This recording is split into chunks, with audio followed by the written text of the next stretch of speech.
Hello friends, welcome back to my channel Payal's kitchen and home. બાળકો માટે lunch box રેસીપીમાં આજે આપણે બનાવીશું ક્રિસ્પી અને ટેસ્ટમાં એકદમ સુપર ટેસ્ટી મેથી પૂરી. તો ચલો રેસીપી શરૂ કરીએ. મેથી પૂરી બનાવવા માટે મેં અહીંયા 2 થી 3 વાડકી જેટલો ઘઉંનો લોટ લીધેલો છે, જેમાં અડધી વાડકી જેટલો બેસન એડ કરેલો છે.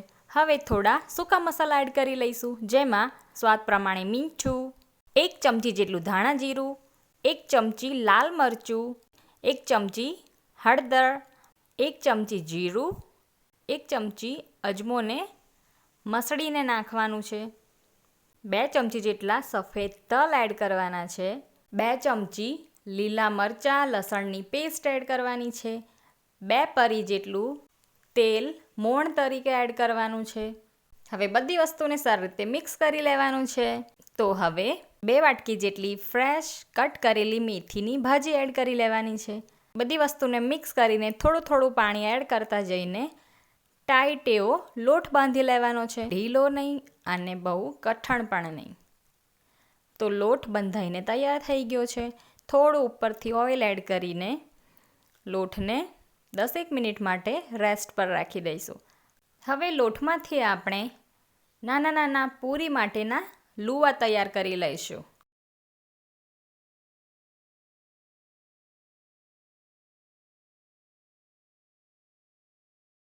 હવે એક લુઓ લેતા જઈને પૂરી વણતા જવાનું છે. પૂરી વણીને તૈયાર થઈ જાય એટલે ચાકુની મદદથી તેના પર કાણા કરી લેવાના છે. તમે આ રીતે પણ નાની નાની પૂરી બનાવી શકો છો. અને જો એકસાથે 4 થી 5 પૂરી તૈયાર કરવી હોય તો લોટનો મોટો લુઓ લઈને રોટલી સાઈઝનું મોટું થેપલું વણી લેવાનું છે અને તેમાં ચાકુની મદદથી થેપલામાં કાણા કરી લેવાના છે.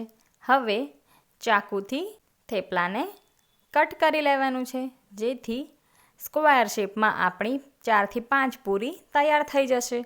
હવે આપણી બધી જ પૂરી વણાઈને તૈયાર થઈ ગઈ છે.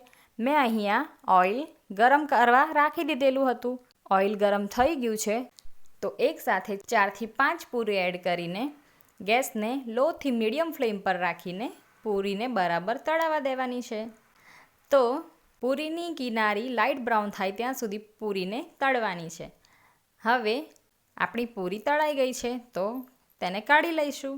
તો જુઓ, આપણી મસ્ત મજાની મેથીની કડક પૂરી બનીને રેડી છે, જે આપણે ચા નાસ્તા ટાઈમે ચાય સાથે સર્વ કરી શકીએ છીએ તથા છોકરાઓને લંચ બોક્સમાં પણ આપી શકીએ છીએ, જેમને ખાવાની ખૂબ જ મજા આવશે.